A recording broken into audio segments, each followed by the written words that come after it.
आज बाबा हमें हमारे पुरुषार्थ का कारण बता रहे हैं। हम जो भी पुरुषार्थ कर रहे हैं वो क्यों कर रहे हैं?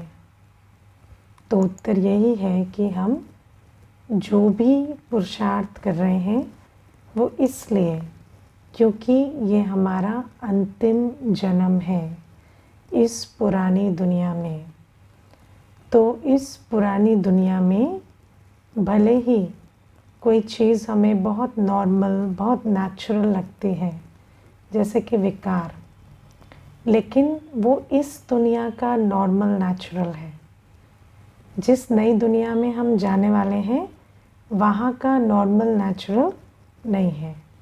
तो हमें इसीलिए वो सब कुछ छोड़ना है जो नई दुनिया में हमारे काम नहीं आने वाला है ना। तो जैसे एक छोटी सी बात इसमें जो हम समझेंगे वो ये कि कई बार हम सोचते हैं कि जब हम भगवान के पास आते हैं तो भगवान हमें हमारी प्रॉब्लम्स का सल्यूशन देते हैं, है ना। तो कई बार हम सोचते हैं कि हमें बस उन बातों को ठीक करना है जो हमें अच्छा फील नहीं करा रही।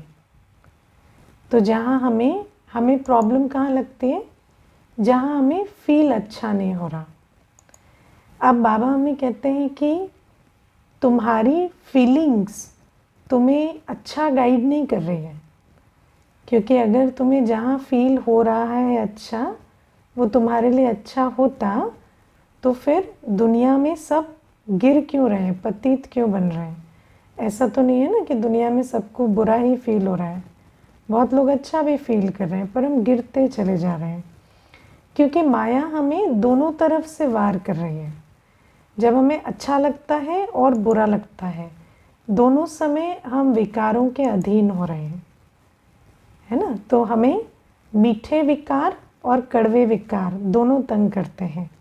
मीठे विकार है काम और मोह, है ना। इसलिए जब हम श्री दुर्गा की कहानी सुनते हैं तो कहते हैं कि मधु और केटभ दो प्रकार के असुर थे, है ना।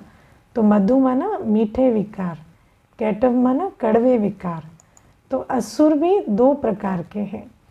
तो कई बार जो चीज़ें, जो विकार हमें बहुत अच्छा फील कराते हैं, अटैचमेंट अच्छा फील कराते हैं, और जो काम विकार है वो बहुत अच्छा फील कराता है, लेकिन उसके कारण हम दुखी हो रहे हैं, गिर रहे हैं, पतित बन रहे हैं, है ना। कल मैं कोर्स वालों को पूछ रही थी कि जब आप कहते हैं कि मुझे किसी से अटैचमेंट है, अटैचमेंट तो हम नहीं कहते, हम लव ही कहते हैं ना। तो दुनिया में लव मीन्स अटैचमेंट। तो जब आप कहते हो कि मुझे किसी से बहुत प्यार है, तो फिर उसका सिंपल मतलब ये होता है कि वो खुश रहें हमारे साथ, ठीक है। वो खुश रहें हमारे साथ, और हमारे साथ नहीं है तो खूब दुखी रहें, क्योंकि अगर हमारे साथ नहीं है, खुश रहेंगे तो हमें मिस कैसे करेंगे, है ना। तो उसका सिंपल सा मतलब है कि जिससे हमारा प्यार है वो बहुत खुश रहे, लेकिन सिर्फ हमारे साथ। जैसे ही वो हमारे साथ खुश नहीं है तो उसके साथ ऐसी चीज़ हो कि वो दुखी हो और हमें मिस करे।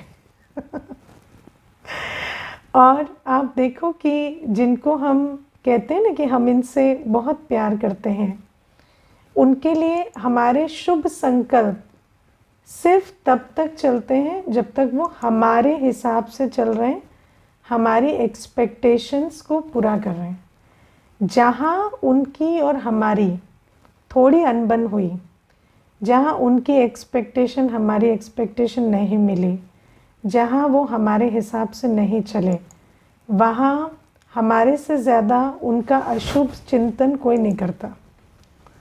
पक्की बात है, करते हैं कि नहीं? अपने संकल्पों को देखा है, जब आपकी एक्सपेक्टेशन मीट नहीं होती या सामने वाला आपके हिसाब से नहीं चलता, तो उसके लिए कोई शुभ संकल्प हमारे नहीं चलते। तो बाबा हमें कहते हैं कि तुम्हें ऐसा लगता है कि ये जो विकार है, ये काम मोह, ये तुम्हें बहुत सुख दे रहे हैं, लेकिन वास्तव में ये सुख की आड़ में दुख की लेन देन का व्यापार बहुत अच्छा चल रहा है ना। तो लगता है कि सुख है, लेकिन सुख तो एक थोड़ा सा झांसा है, लेकिन उसके पीछे ये दुख की लेन देन का कारोबार बहुत अच्छा, बिजनेस प्रॉफिटेबल चल रहा है। तो बाबा हमें कहते हैं कि इस प्रकार से जब तुम समझने लगते हो तो तुम्हें मालूम पड़ता है कि तुम्हारी प्रॉब्लम वो भी है जो तुम्हें लगता है तुम्हारी प्रॉब्लम है, और तुम्हारी प्रॉब्लम वो भी है जो तुम्हें लगता है कि ये प्रॉब्लम नहीं है, ये तो मेरे लाइफ की बहुत अच्छी चीज़ है ना। तो आज मैं यही विचार कर रही थी कि जैसे कोई भी सिक्योरिटी सिस्टम होता है तो उसमें वो कहते हैं ना, इसको डाउन कर दो, है ना। जब सिक्योरिटी की इतनी अभी ज़रूरत नहीं है तो वो हम कब डाउन करते हैं, जब हमें सब ठीक लगता है कि चारों तरफ सब अच्छा चल रहा है, ठीक है। तो हमारे लाइफ में भी जहाँ पर हमें लगता है ना कि कोई प्रॉब्लम नहीं है, सब अच्छा चल रहा है, परिस्थितियाँ और व्यवहार सब फेवरेबल चल रहे हैं, तो उस समय पर हम अपनी जो रूहानी अवेयरनेस है उसको थोड़ा लो कर देते हैं, करते हैं कि नहीं। जब आप मित्र संबंधियों के बीच हैं, संबंध अच्छे चल रहे हैं, धन अच्छा आ रहा है, स्वास्थ्य अच्छा है, तो उन दिनों में हम इतना ज्ञान योग पे ध्यान नहीं देते, है ना। हम सबसे अच्छे योगी किन दिनों में बनते हैं, जब कोई प्रॉब्लम आ गई है, समस्या आ गई है ना। तो 3-3, 4-4 घंटे योग हो रहा है, ठीक है। क्यों? क्योंकि उन दिनों हमें लगता है कि अब हमें प्रॉब्लम की अभी हमें बाबा की आवश्यकता है, अभी हमें शक्ति की आवश्यकता है। लेकिन अगर आप ध्यान देंगे तो जिस समय पे प्रॉब्लम आई हुई होती है, आप कितना भी सोचें कि मैं योग कर रहा हूँ, मैं बाबा को याद कर रहा हूँ, मैं आत्मिक अभ्यास कर रहा हूँ, और लेकिन आप सिर्फ फरियाद करते हैं, या तो अगर आप बिल्कुल नए नए ज्ञान में हैं तो आप फरियाद करेंगे, या फिर अगर आप थोड़े पुराने हो गए हैं तो उस समय पर आप युद्ध करेंगे, है ना, कि युद्ध चलेगी।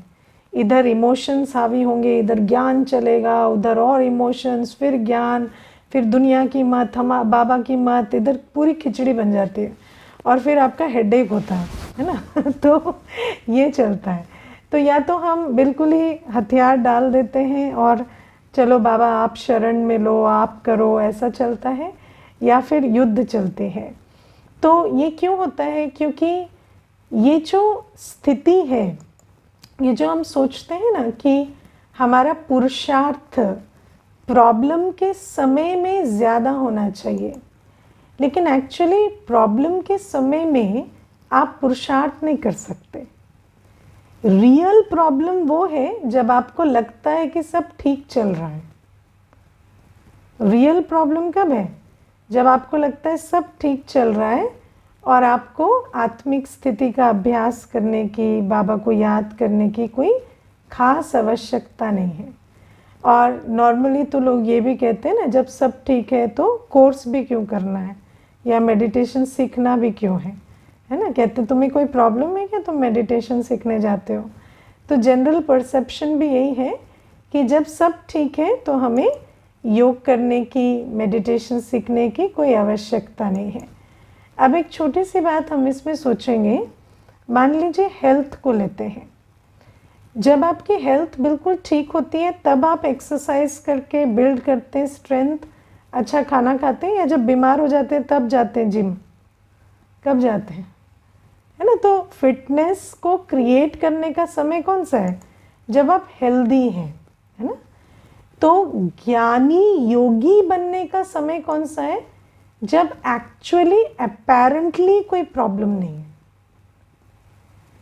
क्योंकि जब सब कुछ फेवरेबल है उसी समय पर हमारा देह अभिमान बढ़ता है। हमारा जो देह अभिमान है, देह, वस्तु, व्यक्ति, वैभव, दुनिया के आचार विचार व्यवहार से हमारा लगाव कब बढ़ता है? जिस समय वो अच्छे लग रहे हैं। जब वो बुरे लगते हैं तब उनसे लगाव थोड़ी बढ़ता है। जब वो अच्छे लग रहे हैं, जब वो बात मान रहे हैं, जब परिस्थितियाँ अनुकूल हैं, तब हमारा लगाव बढ़ रहा है।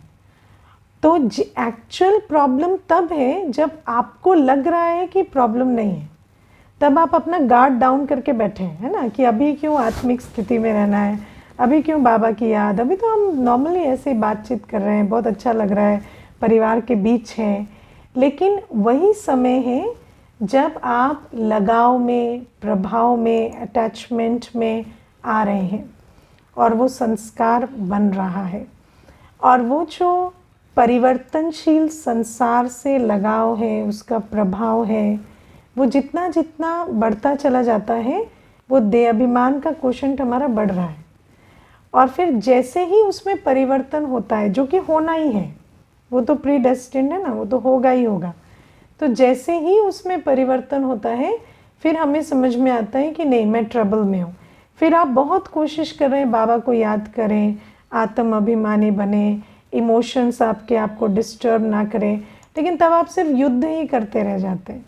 क्योंकि बाबा तो शक्ति दे रहा है, लेकिन बाबा से इतना संबंध हमने बनाया नहीं है ना। तो भले ही ज्ञान सुन रहे हैं, याद करना है, लेकिन जब तक परिस्थितियां बिगड़ती नहीं, करते नहीं, और बिगड़ी परिस्थिति में कर सकते नहीं, और अनुकूल परिस्थिति में फंसते चले जाते हैं और ध्यान देते नहीं। तो ये सारा चक्कर है देह अभिमान का। इसीलिए बाबा कहते हैं सबसे बड़ी प्रॉब्लम हमारी देह अभिमान है ना। और आज मैं एक और एस्पेक्ट देह अभिमान का सोच रही थी कि देह अभिमान कैसा है ना, जैसे देखो हर चीज़ ड्रामा अनुसार हो रही है। आपके आसपास जो भी व्यक्ति है, वस्तु है, वैभव है, वो अपनी जो स्क्रिप्ट है उसके हिसाब से वो चल रहे हैं, उनका जो भी पार्ट है वो बजा रहे हैं। लेकिन देह अभिमान हमें कहता है तुम्हें हर चीज़ के बारे में सोचना, ओपिनियन रखना ज़रूरी है ना। अब कोई स्वीट है, कोई प्यारा है, ठीक है, कोई प्यार से बात करता है, तो देह अभिमान हमें कहता है तुम्हें बैठ के सोचना ये कितना प्यारा है, और वो प्यारा है, गुड फॉर दैट पर्सन आपको क्यों सोचना है ये कितना प्यारा है ना। फिर देह अभिमान हमें कहता है कोई चीज़ अच्छी है, ये कितनी अच्छी लग रही है ना। कोई बुरा लग रहा है, क्यों, कितना बुरा लग रहा है। तो देह अभिमान हमें कहता है कि ड्रामा अनुसार जो भी है उसके प्रति आप एक इमोशनल रिएक्शन कॉन्स्टेंटली देते चले जाओ। हर चीज़ के बारे में हमारा एक ओपिनियन, एक इमोशनल रिस्पॉन्स आता रहता है, भले ही हम वहाँ इन्वॉल्व हैं नहीं है ना। और ये जो हम संकल्प चलाते हैं, तो जैसे उस दिन बताया, एक एक विचार तो भाग्य बना रहा है, एक एक विचार तो संस्कार बना रहा है। तो हर चीज़ के बारे में जो ड्रामा अनुसार हो रही है, उसके साथ हम क्यों इतना संकल्प चलाकर संस्कार बना रहे हैं। और फिर वो जो संस्कार हम बना रहे हैं, वो संस्कार तो मेरे बन रहे हैं। अब मानो कोई बहुत प्यारा है राइट नाउ, है ना, उसका पार्ट है ड्रामा में अभी प्यारा रहने का, तो आप कितना प्यारा है, कितना प्यारा लगता है, कितना अच्छा लगता है कर रहे हैं। आपका संस्कार क्या बन रहा है कि अब तो इनको देखे बिना अच्छा नहीं लगता, है ना, आप उनके अटैचमेंट में पड़ रहे हैं। लेकिन अब कल वो प्यारा रहना बंद कर दिए अब आप सफ़र कर रहे हैं। तो बाबा हमें कहते हैं जो भी देह अभिमान है, देह अभिमान हमें क्या सिखाता है कि जो भी घटनाएं हो रही हैं, जो भी आत्मा पार्ट बजा रही है, आप उसके प्रति सोचते जाओ, फीलिंग क्रिएट करते जाओ, इमोशनल होते जाओ, और आप अपना एक संस्कार, एक कर्म की गति उसके हिसाब से बनाते चले जाओ। लेकिन बाबा हमें क्या कहता है, बाबा हमें कहता है कि तुम साक्षी होकर बाबा की याद में हर सीन को देखो। साक्षी होकर बाबा की याद में हर सीन को देखना क्या होता है कि आपको सब दिखाई दे रहा है ना, हर वस्तु, हर व्यवहार, हर आत्मा, उसका संस्कार, सब कुछ आपको दिखाई दे रहा है, लेकिन आपका किसी भी चीज़ के बारे में कोई ओपिनियन या कोई इमोशनल रिस्पॉन्स नहीं चल रहा है ना। आपके अंदर अगर कोई चलने भी लगे ना कुछ, तो आपको जो है सो है अब उसमें मुझे इतना सोचने की बात नहीं है। अब इसमें भी अलर्ट कहाँ रहना है, रेड फ्लैग कहाँ है, जहाँ अच्छा है ना, क्योंकि हमें सिखाया क्या गया है, जो अच्छा है उसको अप्रिशिएट करो, उसको सोचो, है ना, ये अच्छा है, ये अच्छा है, ये अच्छा है, ये अच्छा है, ये अच्छा नहीं सोचने के लिए सिखाया गया है, सब अच्छा है सोचने को सिखाया गया है। लेकिन अगर सोचेंगे ये अच्छा है तो वो बुरा भी होगा। तो बाबा हमें कहते हैं साक्षी होकर, साथी को साथ रखकर दृष्टा होके चलो, क्योंकि फंसते हम यही हैं। सारा जो हमारा लगाव, झुकाव, प्रभाव होता है, ये यही होता है। और उसके बाद क्या होता है कि जब परिस्थितियां प्रतिकूल होती हैं, तब आप चाहते तो हैं कि आप बाबा की याद में रहें, लेकिन क्योंकि आपने वस्तु, व्यक्ति, वैभव के बारे में सोचने का इतना संस्कार बनाया है, तो आप चाहते हैं कि मैं अभी बाबा के बारे में सोचूं, लेकिन आप सोच नहीं सकते, क्योंकि उस समय पर आपको वही संकल्प आएंगे जिन संकल्पों का आपको संस्कार है। पहले आप अच्छा सोच रहे थे उनके बारे में, अब बुरा सोचेंगे, क्योंकि नेचुरल है, आपका जो संस्कार है वो आत्माओं के बारे में चिंतन करने का बना हुआ है। इसलिए बाबा कहते हैं कि ये जो देह अभिमान है, इसको पहले जीतो, कि ये जो देह की दुनिया है, इसके बारे में हमें सोचना है या इसके बारे में हमें दिल लगाना है। ये समझो कि मुझे अब वापस जाना है, मैं एक आत्मा हूँ, मैं अकेली आई थी, अकेले जाना है, मेरे सर्व संबंध बाबा के साथ है, और बाबा की याद में साक्षी होकर हर कर्म करते चले जाओ। ठीक है। और फिर बाबा कहते हैं कि जब तुम इस देह अभिमान को जीतोगे, तब तुम्हारे गुण इमर्ज होंगे, तब तुम्हारे सारे गुण इमर्ज होंगे, क्योंकि ये जो गुणों का कनेक्शन है ये बाबा से है। इस दुनिया में देखो दो डायमेंशन है, इस दुनिया में अवगुण है, और वो अवगुण एक्टिवेट कैसे होते हैं, देह अभिमान से, और बाबा के पास गुण है, और वो गुण एक्टिवेट कब होंगे, जब आप बाबा की याद में होंगे। तो जहाँ देह अभिमान है वहाँ गुण नहीं हो सकते, जहाँ बाबा की याद है वहाँ अवगुण नहीं हो सकते। तो इस प्रकार से चलता है। तो आज बाबा हमें कहते हैं समझो ये अंतिम जन्म है, हम इसलिए पुरुषार्थ नहीं कर रहे हैं कि हमें कोई प्रॉब्लम है, कोई दुख मिल रहा है, कुछ अच्छा नहीं लग रहा। हमें समझ आया है कि हमें अब देह अभिमान के चक्कर में अपना समय, श्वास, संकल्प गंवाना नहीं है।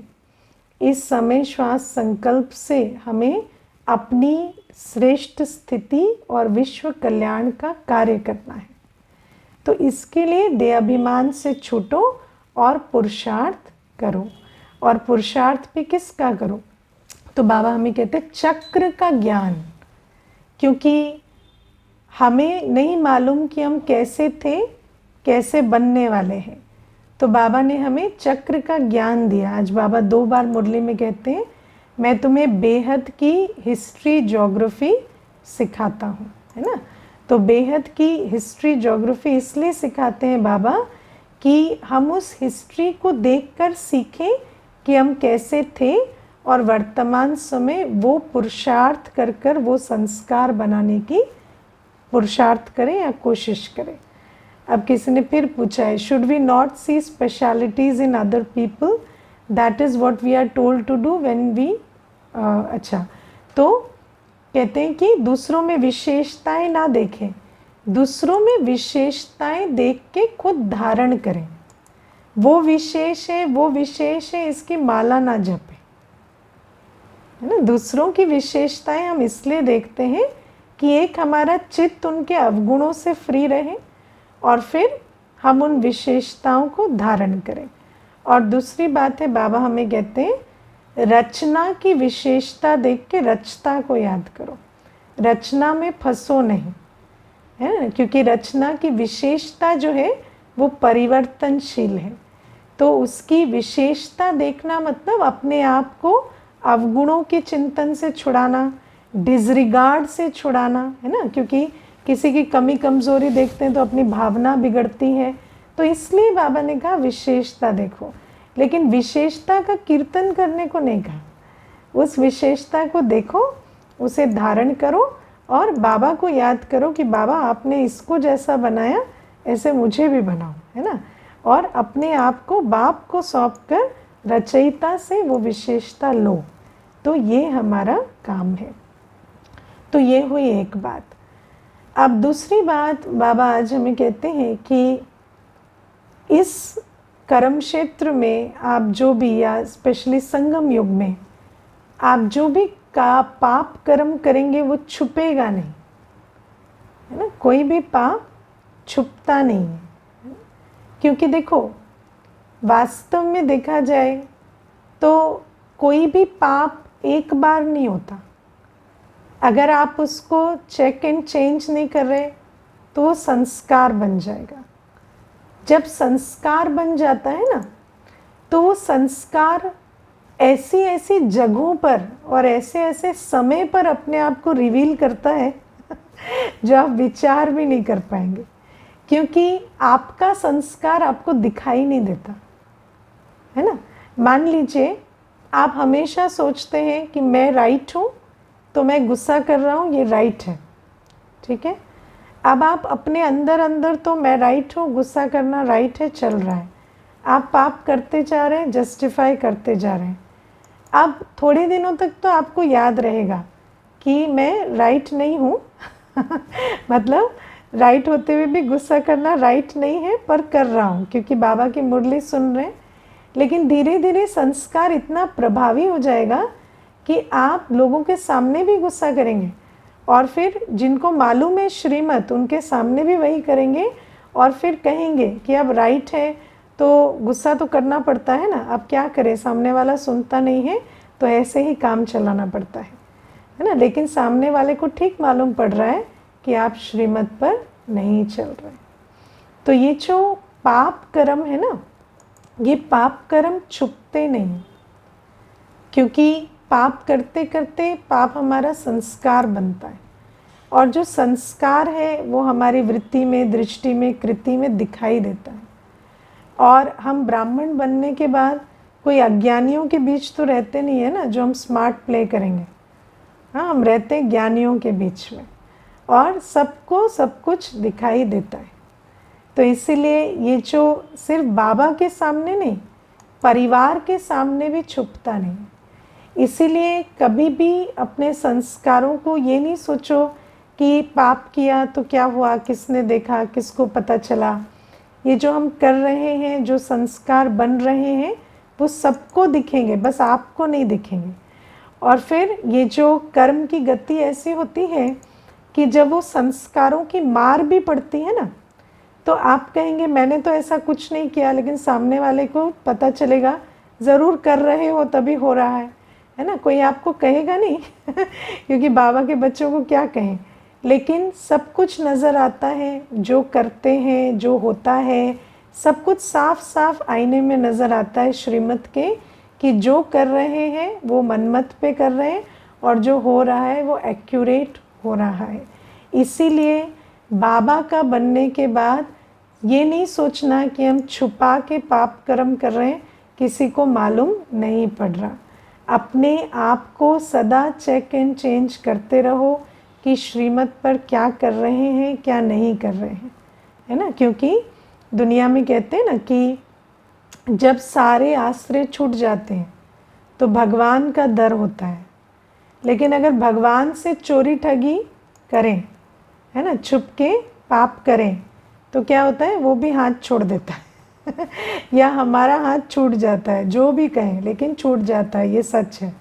और जब छूट जाता है तो फिर तमाशे के सिवाय कुछ नहीं रहता, सिर्फ एक तमाशा बन के रह जाते, है ना। सामने वाला देखेगा, साक्षियों के देखेगा, कुछ कहेगा नहीं, लेकिन सब कुछ मालूम पड़ता है कि क्या कर रहे थे और क्यों क्या हो रहा है। इसीलिए इन बातों को बहुत अच्छे से समझ कर चलना है। बाबा का बनने के बाद अपने कर्मों को अटेंशन देना है। क्यों देना है? क्योंकि हम बाबा का समय ले रहे हैं, बाबा से पालना ले रहे हैं। बाबा हम पर अपना कीमती समय लुटा रहे हैं, अपनी मेहनत कर रहे हैं। तो हमें बाबा कहते हैं चलो और कुछ भी नहीं करते, कम से कम पवित्र तो बनो, अपना तो कुछ करो है ना, अपना कल्याण तो करो। अगर उसमें भी चोरी ठगी करेंगे, उसमें भी सच्चा होके नहीं चलेंगे, तो फिर बाबा भी कुछ नहीं कर सकेगा। फिर सब साक्षी हो जाएंगे, और जब साक्षी हो जाएंगे तो फिर अपने कर्म अपने आप को भी धीरे धीरे दिखाई देने लगते हैं। क्योंकि आप दूसरों को तभी तक बुद्धू बना रहे हैं जब तक दूसरे देख रहे हैं। जब दूसरे भी साक्षी हो जाते हैं तो समझ में आता है बुद्धू हम ही बना रहे हैं और हम ही बन रहे हैं और कोई नहीं बन रहा है ना। तो ये मैंने आपको बहुत कड़े कड़े साफ साफ शब्दों में समझा दिया, लेकिन सत्य यही है। और इसीलिए ये जो हम लोग देखो, कई बार क्या होता है, बात ना समझने के कारण ब्राह्मण बच्चे भी ऐसे ऐसे काम करते हैं। फिर हम साक्षी होकर आपस में कभी कभी सोचते हैं कि देखो ऐसा हो गया, ऐसा कर लिया। तो मैं सोचती हूँ उससे पहले क्लास में ही सुना दें, है ना, कम से कम वार्निंग तो मिले क्योंकि बाबा की मुरली सुनते हुए भी कई बातें समझ में नहीं आती। और फिर बाबा कहते हैं अंत में तो जो क्यूमुलेटिव आपका टोटल पाप पुण्य सब बाद में ऐसे फ्लैश होगा बोर्ड पे, तो सबको सबका मालूम पड़ेगा ये क्या कर रहे थे, क्या बन रहे थे, है ना, क्या पढ़ा क्या नहीं। तो अभी भी देखो कई बार लोक लाज में चलते हैं, है ना, जैसे दीदी क्वेश्चन पूछेगी तो पढ़ लेते हैं, है ना। तो मुझे एक भाई ने कहा मैं तो आजकल 7:30 वाली क्लास करता हूँ, है ना, वो तो ऐसे टेलीकास्ट होती है तो उसमें प्रश्न उत्तर का चांस नहीं होता है, तो अभी रिलैक्स रहता हूँ, मुरली पढ़ो नहीं पढ़ो 7:30 वाली क्लास कर लो आराम से, है ना। तो मैंने कहा वो भी क्यों करते हो, आराम से सो जाया करो, है ना, वैसे भी क्या फ़र्क पड़ता है। तो आप देखो कि मुरली क्या इसलिए पढ़ रहे हैं कि दीदी प्रश्न पूछेगी, दीदी का क्या जाएगा है ना। मान लो आपको एक प्रश्न का उत्तर नहीं भी आया, मैं आपको ये भी बताती हूँ, कई बार ऐसा भी होता है एक बाबा का बच्चा है, बहुत अच्छे से मुरली सुनता है, पढ़ता है, लेकिन उसकी किस्मत ऐसी होती है जिस दिन प्रश्न पूछते हैं उस दिन वही बात उसको नहीं याद होती है ना। लेकिन ऐसा नहीं है कि हमें मालूम नहीं पड़ता, हम वो प्रश्न पूछते हैं, वो उत्तर नहीं दे पाता, लेकिन फिर भी मालूम पड़ता है इसको मालूम है, ये पढ़ता है। ऐसी बात नहीं है कि नहीं मालूम पड़ता, इतना भी मालूम पड़ता है।